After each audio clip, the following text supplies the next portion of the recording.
All right, thanks for joining us. So the basketball season is underway here in the Valley, and over at Vail Christian, the boys team, they got a new head coach.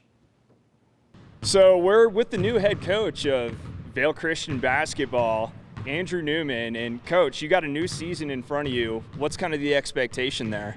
Well, it's really hard to say right now. We're a very green, very young team, but we're super excited. A lot of great kids, a lot of work ethic going on, a lot of effort going in, so we'll see what happens. Okay, and I was telling you this earlier when we were chatting just a minute ago, but you guys may be a newer team, but it seems like the chemistry is already there. Do you feel like you guys already kind of have that camaraderie on the team? Yeah, for sure. A couple of the seniors in particular are doing a great job leading us, so they're building that chemistry from the top down. And then the younger guys in each of those classes, there's a couple kids that are really leading their classes. So I'm really happy to see this early in the season, this kind of chemistry.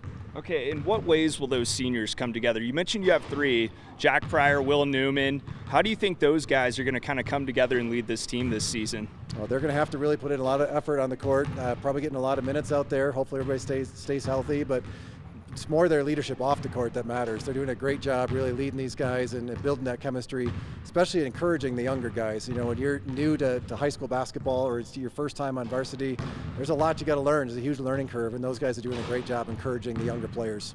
And you may be new to the head coaching role, taking over the helm of this Vail Christian program, but you're not new to the team by any standard. You've been here 2 years, got the torch passed over you from Coach Coombs. What was that moment like to be kind of handed the role of this program that's been successful in his 23 years here, to be that guy that he wanted to take over the helm?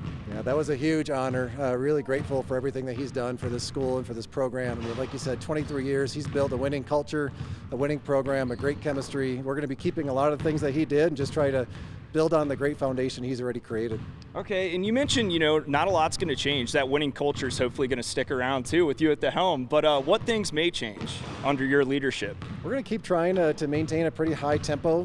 This valley is a valley that has a lot of great athletes. We've got a lot of great athletes on this team, so can work really hard to keep pushing the tempo and really working to have a high character team that in everything we do, we're trying to reflect the values of this school. Okay, and you mentioned you got a scrimmage with Battle Mountain coming up. Obviously, that's an exhibition game against, another Valley team, so you probably want to do pretty well in that matchup, but what kind of makes that a good game from y'all, how you show up against Battle Mountain?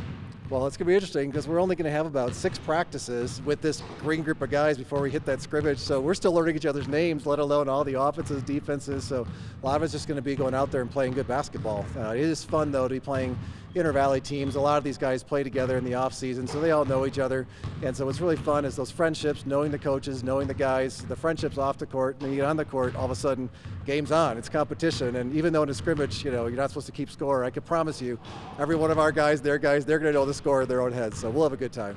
And speaking about playing, inter-valley teams, you guys play Vail Mountain School twice a year. That's the big rivalry in this valley for y'all.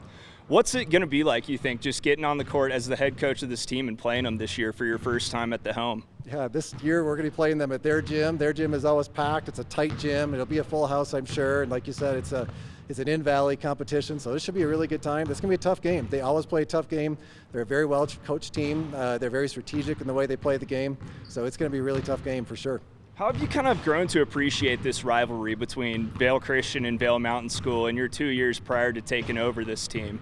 Well, it's always one of the games we have circled on our calendar, and I'm sure they do as well. It's just a good time. I mean, off the court, you want to be able to say you won that game this year, so they'll have a great program. They always have a great program. Hopefully we'll be strong as well, and it should be a really tight game. Okay, and you mentioned Plateau Valley this season as being a big contender. Obviously, you may have a little bit of a sour taste in your mouth after last season, but what are you looking to get out of that matchup this year with them? Well, we're going to learn a lot where we stand. They're third game of the season, so we have the home opener, and then we've got them on the 5th of December. And as you mentioned, they beat us twice in a row last year, 2 out of 3 games in a row. So that'll be a really tough team. They've got most of their starting lineup returning from that state team that went to state last year, and it'll be a really good way for us to find out, where we stand compared to the rest of the conference, and where we stand even in terms of being a potential state contender. Mm-hmm. And this may be the hardest question I ask you all day, but if you could just narrow it down, what do you think you're looking forward to the most in this new season? Wow. I just honestly enjoy being on the court with these guys. I mean, it's an awesome group of guys. I've mentioned I grew up in a gym basically with my dad being a coach, and so the chance just to be in the gym with a great group of guys, obviously the competition, doing a little bit of mentoring along the way, and I hope we get a couple wins as well. That'd be great. Awesome. Thanks, Coach. Anything you want to add? No, just grateful for the opportunity. All right. Thank you. Awesome. Thank you. Well, CU football may have not finished their season as we had hoped after starting off so successfully with 3-0 to kind of begin that year. But a lot of players on that team stood out this season, and one in particular really succeeded. Colorado's sophomore wide receiver and cornerback Travis Hunter was named the recipient of the 2023 Paul Hornum Award, which was announced by the Louisville Sports Commission Wednesday. Hunter has been deemed one of the most dynamic players of the modern era as he successfully played both sides of the ball at the FBS level in a Power 5 conference, which I definitely was shocked to see while watching him play this season, but he's impressive. Hunter did miss 3 games this season due to the injury he sustained against Colorado State in Week 3 at Folsom Field, but he still played the most snaps of any regular season college football player in the FBS.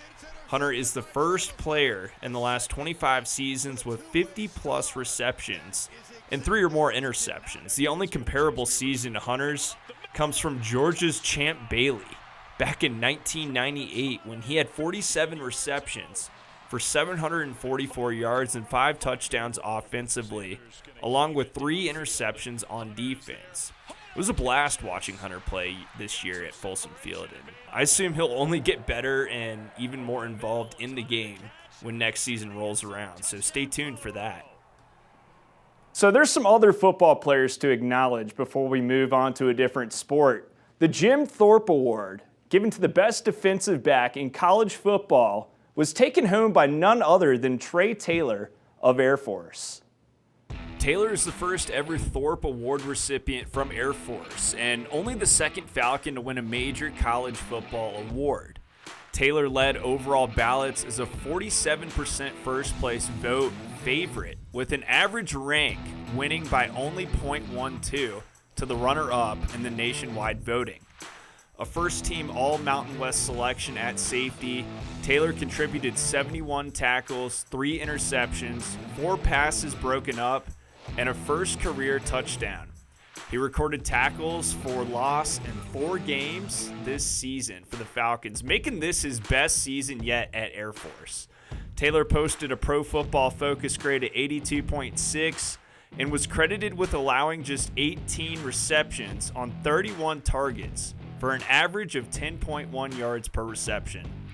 He proved to be a leader for the Falcons this season by also being honored with this year's Defender of the Nation Award, which is given to a college football player from one of the nation's service academies based on exceptional leadership qualities on and off the field. Air Force would go on to have an 8-4 season. The Falcons lost their last 4 games straight, which took them out of contention for a Mountain West Conference title, but good enough to earn them a postseason game. They'll match up with 24-ranked James Madison, who's coming off a great regular season in just their second year in the FBS since moving up from the Football Championship subdivision just a season ago. The two will be matching up in the Armed Forces Bowl, and kickoff between Air Force and JMU is slated for December 23rd at 1:30 p.m. Mountain Time. While the football season may have wrapped up already for CU, Colorado State, and Northern Colorado, other teams are gearing up for the postseason or are already in the postseason. Over in Golden, Colorado School of Mines remains undefeated on the year at 14-0 on the season, and the Orediggers have just earned a trip to the D2 National Championship for the second consecutive season. The number 1 team in the country, Mines, will match up against number 3 overall Harding at McKinney Stadium in McKinney, Texas.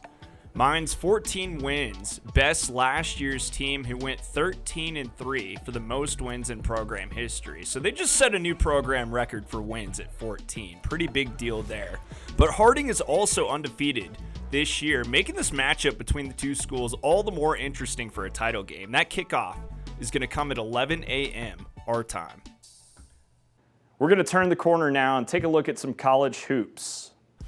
The latest look at the AP Top 25 includes Colorado State sitting in this poll as the number 17 team in the country. The Rams have had an impressive season so far this year and are 9-1, coming off a loss over the weekend to St. Mary's, but should be able to bounce back in their next game, which is against Colorado State Pueblo.